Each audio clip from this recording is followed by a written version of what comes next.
नमस्कार किसान साथियों, आज की एक नई वीडियो में फिर से आप सबका स्वागत है। तो किसान साथियों, दिसंबर के महीने में ज़्यादा कोहरा पड़ने की वजह से हमारे खेत में अगैती झुलसा, पछैती झुलसा या चुर्रा आने की संभावनाएं काफ़ी हद तक बढ़ जाती हैं।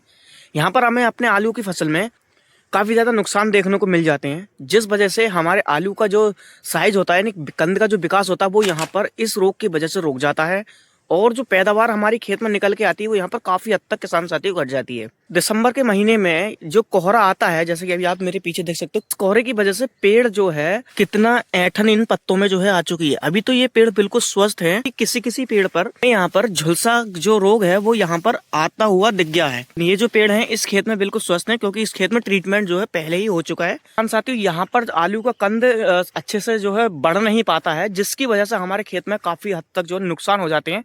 लेकिन आज किसान साथी इस वीडियो में बात करेंगे कि अपने खेत में आए झुलसा रोग, चुर्रा रोग को कैसे खत्म करें। किसान साथियों, मैं आपको इस खेत में दिखाना चाहूंगा कि झुलसा रोग की जो पहचान है वो हम कैसे करते हैं। किसान साथियों, ये जो प्रॉब्लम है दिसंबर के महीने में जो आती है, इसको रोकना बहुत ज्यादा जरूरी है, क्योंकि देखते ही देखते ये जो बीमारी है अपने पूरे खेत में जो है फैल जाती है और काफी हद तक यहाँ पर जो है नुकसान हो जाते हैं। तो किसान साथियों, इसकी जो पहचान है वो कैसे करते हैं, चलिए मैं आपको दिखाता हूँ। इस पे ये झुलसा रोग जो है आना शुरू हुआ है और यहाँ पर जो ब्राउन स्पॉट जो यहाँ पर बन जाते हैं और पत्ता पीला पड़ जाता है। इसे दोस्तों पत्तों में गलन की समस्या भी कहते हैं। काफी किसान लोग इसे पत्तों में आई गलन रोग के नाम से भी जानते हैं। यहीं से शुरू हो जाता है अपने खेत में चुर्रा। किसान साथियों, ये जो स्टेज आ जाती है हमारे खेत में, यहाँ पर बहुत ज्यादा सतर्क होने की जो है जरूरत है। और किसान साथियों, अगर आप यहीं पे कोई गलती कर जाते हैं, तो ये थोड़ी सी जो प्रॉब्लम होती है, जो किसान थोड़ी समझ के कि अभी कोई दिक्कत नहीं है, लेकिन थोड़े ही दिनों में ये पूरे खेत में फैल जाती है और काफी हद तक नुकसान हो जाता है। अपनी पैदावार काफी हद तक घट जाती है। काफी किसान साथी इसको जो बिल्कुल भी सीरियस नहीं लेते और कुछ किसान साथी इसको सीरियस लेते हैं ना, शुरू में ही M45 का स्प्रे अपने खेत में कर देते हैं, जिस वजह से वो काफी हद तक खेत में इस चीज का छुटकारा पा लेते हैं। लेकिन अगर ये प्रॉब्लम आपके खेत में आ चुकी है, पर देख सकते हो कि छोटे छोटे ब्राउन स्पॉट जो है इस पर पड़ने शुरू हो गए हैं। ये जो है यहाँ पर पीछे की तरफ आप देख सकते हो छोटे छोटे जो ब्राउन स्पॉट हैं, अर्ली ब्लाइट या लेट ब्लाइट इस तरीके से हमें आलूओं में आलूओं में आता हुआ जो दिखाई देता है। अभी जो है पूरा खेत कोहरे से ढक चुका है। कोहरे की वजह से ही आलूओं के जो पेड़ होते हैं ठंड पकड़ लेते हैं। लेकिन जो लोग अपने खेत में M45 का स्प्रे कर चुके हैं वो अपने खेत में काफी हद तक जो है छुटकारा पा चुके हैं। चुर्रा है, चुर्रा आना बिल्कुल शुरू हो गया है।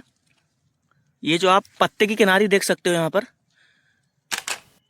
दिसंबर में बहुत ज़्यादा ठंड पड़ने की ये एक वजह होती है। हल्के हल्के पानी से हम जो लगातार सिंचाई करनी है, क्योंकि जिस वजह से हमारे खेत में गर्मी बनी रहेगी और ये बीमारी जो है काफ़ी हद तक दूर रहेगी।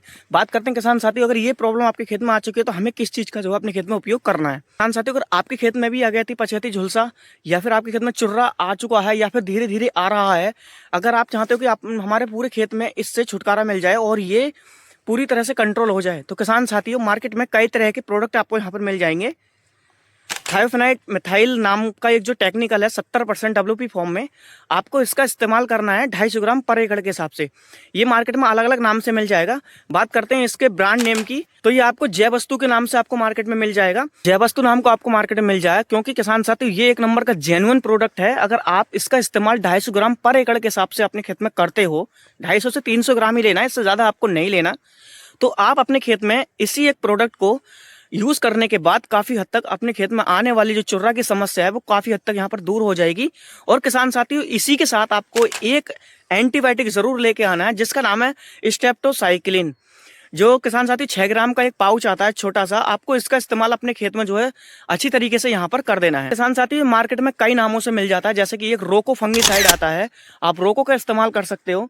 और इफ्को का भी एक प्रोडक्ट आता है, आप इसका इस्तेमाल भी कर अपने खेत में जो है कर सकते हो। आपके यहाँ पर जो भी अच्छा मिल जाए आप उसका इस्तेमाल कर सकते हो। जो मैंने आपको 2-3 आपको यहाँ पर नाम बताए। किसान साथी, ये जो प्रॉब्लम है दिसंबर के महीने में आई कोहरे की समस्या से हमारे खेत में देखने को मिलती है, आपने इसका इस्तेमाल अपने खेत में सही से कर दिया तो आपके पेड़ बिल्कुल स्वस्थ और हरे भरे होकर चलेंगे। यहाँ पर आप देख सकते हो इस खेत में इस चीज का इस्तेमाल हुआ है और ये दिसंबर के 2 से 3 दिन पहले हमने इस्तेमाल करवाया था और यहाँ पर कोई भी किसी तरह की कोई भी प्रॉब्लम हमारे खेत में नहीं है। खेत हमारा पूरा एकदम हरा भरा और पेड़ के जो पत्ते हैं बिल्कुल हरे भरे हैं और पेड़ बिल्कुल स्वस्थ हैं। किसान साथियों, अगर आप भी चाहते हैं आपके खेत में पैदावार ना घटे, बिल्कुल अच्छी पैदावार आपको मिले, तो आपको इन फंगीसाइड का इस्तेमाल किसी भी एक एंटीबायोटिक के साथ अपने खेत में अच्छे से स्प्रे करवा देना है। और किसान साथियों, ध्यान रहे आपको इसका इस्तेमाल अपने खेत में दोपहर के समय में करवाना है, क्योंकि ओस रहती है इन दिनों में, लेकिन आपको दोपहर में करवाना है, क्योंकि काफी हद तक ओस जो यहाँ पर गिर जाती है और पेड़ जो है थोड़ा सूख सा जाता है। तो और इसी के साथ आपको अपने खेत में हल्की हल्की सिंचाई करते रहना है, जाकि आपके खेत में गर्मी बनी रहे, जिस वजह से आलू के कंद का विकास सही होता रहे। और ये बीमारी अगर पेड़ आपके खेत में गर्मी प्रॉपर रहेगी तो आपके खेत में ये बीमारी भी काफ़ी हद तक जो है यहाँ पर दूर रहेगी। तो किसान साथियों, अगर वीडियो अच्छी लगी तो वीडियो को लाइक करके चैनल को सब्सक्राइब जरूर कर लेना, क्योंकि आपके लिए हम एक नॉलेजेबल वीडियो लेके आते रहते हैं। तो मिलते हैं किसी नेक्स्ट वीडियो में, तब तक